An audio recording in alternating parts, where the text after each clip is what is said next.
Alright, g'day guys, welcome to the channel. I usually do Dokkan content, but this is probably for the first time something a little bit different. I'm going to do a full review of the Dragon Ball Super Superhero, probably the dumbest name in history. Full review of that movie. I watched a subbed version just now. It's not yet out in Western countries dubbed yet. I'm going to start off by doing a little bit of non-spoilers, but most of this is going to be spoilers. There'll be obviously a time code in the description if you want to skip to spoilers, or if you want to sort of stop before spoilers end, but I'll be doing a big thing on the screen just so you can avoid it. I'll keep non-spoilers fairly short. Most of the trailers I think spoil anything you may not want to know, but look, it's a Dragon Ball movie. It's straight up probably like a 7 out of 10, 8 out of 10. I've only watched it the one time, so this is a pretty fresh review, I guess. It hasn't sat with me for too long. Yeah, it's a Dragon Ball movie. There's, you know, a minimal plot, pardon me, to get to the big blue. Like, there's a big old battle. There's a, you know, they win for a bit, they lose for a bit. There's a bit of teamwork, and then they win. You know, that's usually how a Dragon Ball movie goes. They're not overly complicated. If you've been around the franchise for the 20 plus years that it's been around, most movies play out relatively the same way. And this is no different. It really isn't. Not to say that's a bad thing. It does a lot good. It does a few things that I would maybe have thought they could have put a little bit more thought into, but I mean, that's just a preference-based thing, I think, if anything. Yeah, I wouldn't kind of suggest that that's laziness or anything on their part, but I do. I have ideas, I guess, is probably the main thing, and I'll go through all that in spoilers. If you're new to Dragon Ball and this is like your first movie or maybe your second movie after Dragon Ball Super Broly, yeah, I mean, you'll probably find problems with it, being like, why did they do this or why did they do that? That sounds dumb, or that was silly, or I don't get it, or whatever. Again, though, that's a problem that exists in other Dragon Ball movies. When you're a fan of this franchise for long enough, you kind of just accept it. You know, it's not a perfect franchise by any means, and if any fan tries to tell you it is, it's not. I mean, it's riddled with plot holes and problems. I mean, the creator himself literally forgot shit when he was writing stuff through Dragon Ball Z. So, I mean, yeah, I sound really negative, but I'm not. This is a movie that it sticks to the Dragon Ball formula. It focuses, I guess, if anything, it's going to satisfy a lot of fans that are probably a little bit critical of the series, focusing on Goku and or Vegeta a little bit too hard. This is not really a spoiler, I don't think, but it might be. So if you want to tune out now, it's probably the best. I'm probably going to go into the spoilers in a quick second anyway, but it focused on Gohan and Piccolo, which honestly is quite refreshing. I liked it. I mean, it's pretty fast paced for the most part. Piccolo gets a big role in this, which I really liked. Yeah. Honestly, I can't say too much without feeling like I'm spoiling anything. So what I'm going to do here is just flash the spoiler thing on the screen. So have a sus. If you are sitting here listening going, I don't want to be spoiled, please close the video. You've had about 10 seconds to do so. So if you've been spoiled after this point, then you've only got yourself to blame. I'm going to play the trailer. There is a few spoilers in the trailer. That's why I didn't play any at the start. So just so you got a moving thing on screen. All right, here we go. So yeah, I mean, who knows what I'm about to say is a full-on spoiler or not, but we've got new forms for Piccolo, new forms for Gohan. Cell comes back. It seems to be a bit of a trend for the Dragon Ball Super movies, and I'll include Return of Frieza in this, or the ROF movie. They're bringing back all the old classics, really. Like, starting with Return of Frieza, they brought back Frieza and put him into the main series as a kind of main player, like he did in Tournament of Power. Then they did Dragon Ball Super Broly. Broly makes a return in this movie as well. Only a minor appearance, but he's back and he seems like he's going to be a main player. I'm not sure where this sits in, because I'm pretty sure Broly's after the Tournament of Power. So I'd imagine this is just straight after Dragon Ball Super Broly. I'm not going to address any of the manga here. I haven't read it all, so please don't spoil. There's Broly on screen now. So I'd imagine that's irrelevant, to be honest. I can't confirm that. But yeah, and obviously, so Cell returns as the main villain at the end, and I'll probably go through that in more detail later on. That's probably my biggest problem, not the fact that Cell returns, but how he returns. But yeah, so the reason Goku and Vegeta aren't in this movie is that they're off training with Whis, with Broly. By the way, all three Saiyans are training together, which is very cool, I think. Broly seems to be like naturally leagues above the others in his base form, and he's doing his best to control his wrathfulness or his berserker form, I guess. And Chile and Lemo are on that planet as well, which is cool. Lemo ends up being the chef for Beerus, and Beerus ends up getting a crush on Chile, which I think is kind of cool. They didn't do it creepy Roshi style, which I think is a trope that appropriately has been phased out of Dragon Ball. You know, his creepy kind of pervy antics don't really fly in the modern era, and I don't think they really ever did, but they were a comedic factor in an era where it was at least kind of okay to laugh at.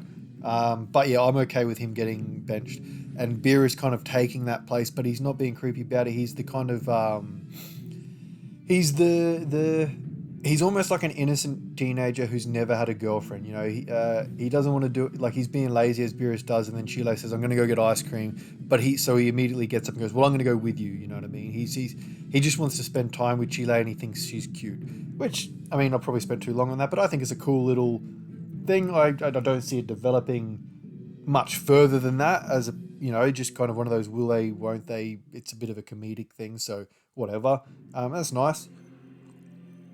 So I'm having a coffee while I review this. Yeah, and like I said, Lemo's the chef, which is a good way to sort of keep them around. So yeah, that's why. Oh yeah, by the way, the reason they don't fight is Bulma keeps trying to call Whis with that fucking space phone thingy, and Whis isn't picking up because he's watching the training between Goku and Vegeta. So they bench Broly. Goku and Vegeta have to spar. They're not allowed to use any transformations or key abilities. They've just got to like melee kind of train, and that's them. That's them for the movie. They're done. They probably have a total of maybe like 5 or 10 minutes in the total movie, and that's kind of cool. Yeah, sweet. Bench them for just a movie and give Piccolo and Gohan the spotlight, which is really cool. It's actually kind of Piccolo's movie more than it is Gohan's. In all reality, it kicks off with Piccolo training Pan, trying to get her to fly, but also just training her in general. She can't fly yet. She's struggling to kind of get that off the ground, for lack of a better term. And yeah, I mean, cool. Pan's kind of cute. She does her thing. Nothing crazy. And then Piccolo drops her off to Gohan. Gohan's studying. He's studying bugs or something. He's obsessed with this bug that changes color because he thinks it's like a Saiyan, like with a Super Saiyan hair and whatnot. And, you know, he's being a scholar in that. And Pan, you know, she's just a rat bag, as you'd expect her to be, because she kind of wasn't GT anyway. So I hope they kind of keep her. I mean, people think she's annoying in GT, but I mean, all teenagers are, boy or girl, it doesn't really matter. So I hope she grows up to be reminiscent of the GT version, to be honest. I didn't mind it. So the plot kind of evolves where turns out that Goku destroyed the Red Ribbon Army, and Commander Red's son Magenta carried on, but he did like Red Ribbon or Red Pharmaceuticals or something like that to keep the funding going. After Red Ribbon Army was destroyed, obviously Jiro kept going. Turns out Android 21 is Jiro's wife, or was his wife, and they had a son. Their son had a kid who is, you know, Jiro's grandson, and he's basically the scientist in this. He's in prison because he does Android. He's basically Jiro 2.0, but he's a fat little shit who's obsessed with superheroes, hence the name of the movie. And he's kind of an endearing little character. He's got his own little kind of personality to go with him. And yeah, it kind of goes from there. So Magenta recruits Jiro's, I don't even remember his name, Jiro's grandson, to bring back the Red Ribbon Army, essentially. And he convinces him that Bulma, Goku, Vegeta, and all that crew are evil aliens looking for world domination. And Cell was tasked by Gero, or created by Gero, to stop the villains from that perspective. So Gero's grandson's obsessed with superheroes, and actually it's kind of, he wants to do the right thing, even though he's kind of a little bit creepy. So he gets convinced that he's on the good side, creates two androids, which is what is it? It's Gamma 1 and 2, I think they're called. The two superhero androids you see in the trailers and whatnot. They've got the classic kind of buddy cop dynamic. Gamma 1 is the very stoic, serious kind of, let's not muck around, let's get our job done. Gamma 2 is the flashy kind of pull a pose, got a bit of attitude kind of guy, but they're cool. I mean, they've got enough personality to sort of make them characters that are worth remembering to a degree, but I think Gamma 1 specifically will be quite forgettable. Again, we're in spoilers. He dies. No, wait, Gamma 2 dies, sorry. The one with the most personality dies. Gamma 1 hangs around. Which, yeah, whatever. They're cool. So basically, again, like Jiro's grandson, Gamma 1 and 2 are convinced that they're on the side of the heroes, and that Piccolo, Gohan, Goku, Vegeta, Bulma, and all the rest, that crew, they're the villains, or they're the evil aliens. So Gamma 2 attacks Piccolo, thinking he's wiped out Piccolo. Then they go, all right, sweet, back to headquarters. They didn't kill Piccolo, and he decides to follow them and infiltrate the headquarters and listen to the plot, basically. When he does that, they're like, all right, sweet, we got Piccolo, he's gone, let's go for Gohan. Gohan's he's running a cover as a scientist or whatever, so what we're going to do is kidnap his daughter, Pan, and that way we'll get him out of hiding. So Piccolo pretends that he's going to kidnap Pan so he can safely grab her, I guess, and brings her to the headquarters. They blackmail Gohan. Gohan rocks up to the headquarters and starts punching on. So he's not been training for ages. He's pretty weak. He's pretty out of sorts. And Piccolo's like, "Come on, mate. Like, evil could strike at any time." And lo and behold, this movie, that's what happens. Piccolo, after losing to Gamma 2, asked Dende to release his potential, like Guru did to Gohan and Krillin on Namek. Dende can't, because apparently that's only something he can do at a certain age. So he goes, hey, why don't you use Shenron? He's like, can Shenron do that? He's like, nah, not yet, but I can upgrade Shenron. Can you? Oh, all right, yeah, I can. Okay, why didn't you do that earlier? I don't know, just did it.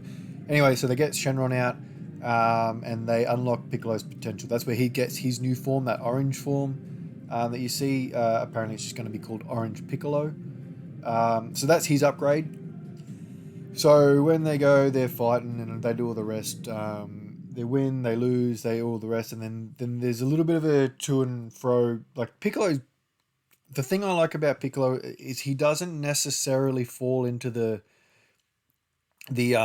trap of being super dumb in this show. I feel like a lot of the characters, probably him and Vegeta, are the ones that aren't dumb. Goku's dumb.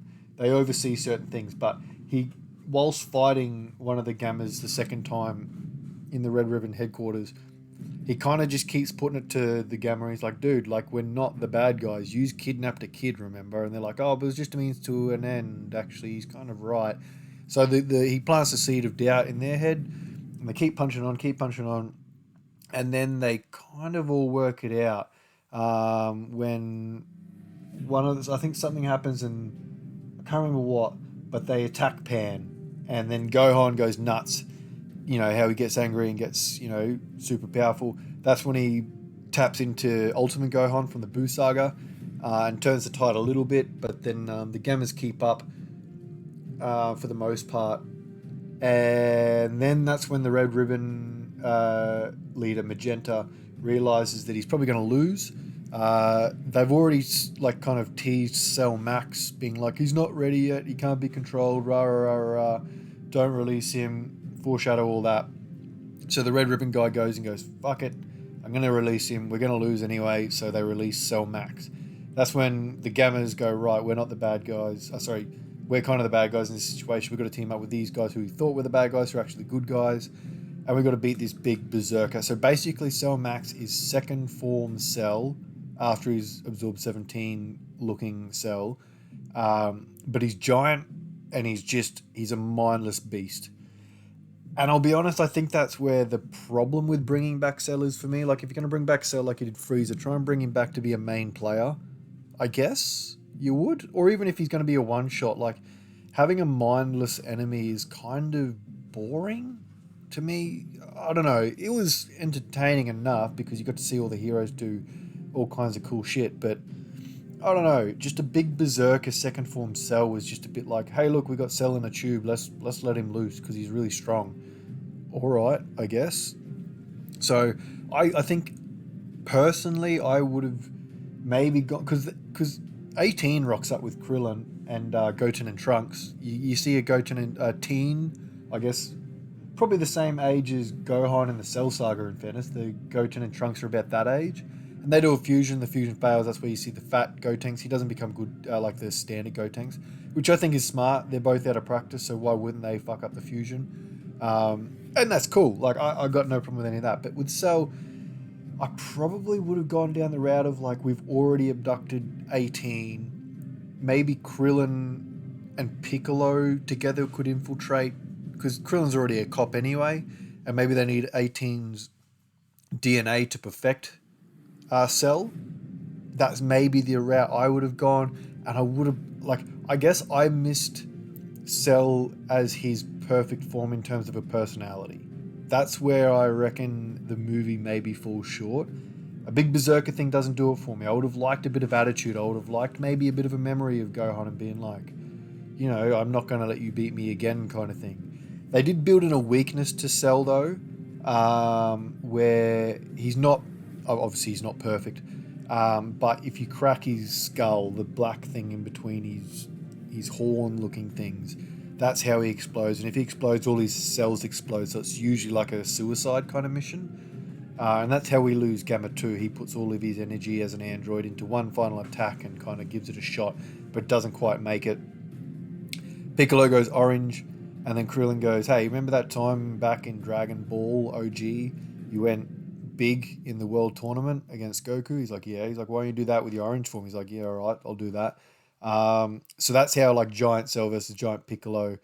Piccolo gets well and truly fucked on, and that's when Gohan snaps and becomes this white-haired, red-eyed form. Where it comes from or what I've got no idea. I guess that's probably my second issue. Is like, what is this form? Is it I just don't know. There's no precedent for it. There's no explanation for it at all. Like, it's not even like Piccolo wished for a new form, or like that. To me, at least makes sense. You know, a wish granting dragon granting power is, you know, I mean, it's a cop out, but it's still something. You know, there's a process to get there. Gohan just got angry and he didn't go Super Saiyan 2. He went like white-haired Super Saiyan 2, which it's not even Ultra Instinct either. But yeah, so I guess that's my other problem with it.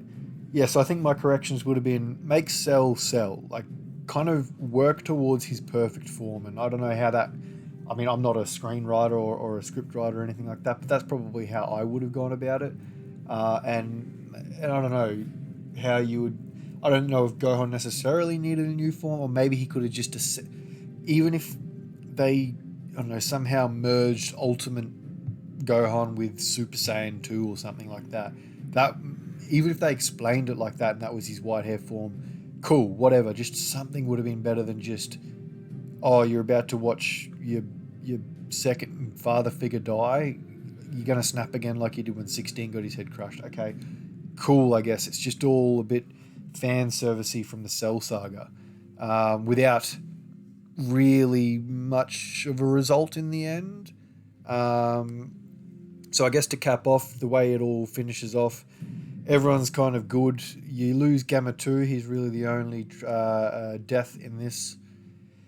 And I guess we're back to where we started. Like, I guess if anything, Gohan learned a lesson that he's got to keep training to some degree, just so he's not completely useless if anything happens.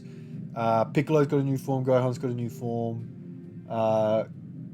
And that's honestly about it. Bulma's been apparently spamming the Dragon Balls for like cosmetic improvements, like tucking her butt tighter or getting rid of her crow's feet or whatever it is on her face. And I wonder if maybe that was like a very, very shy sowing of the seeds of maybe a like because they're rehashing or bringing back enemies in a new way. Like I said, Return of Frieza, Dragon Ball Super Broly, and now this they brought back Cell.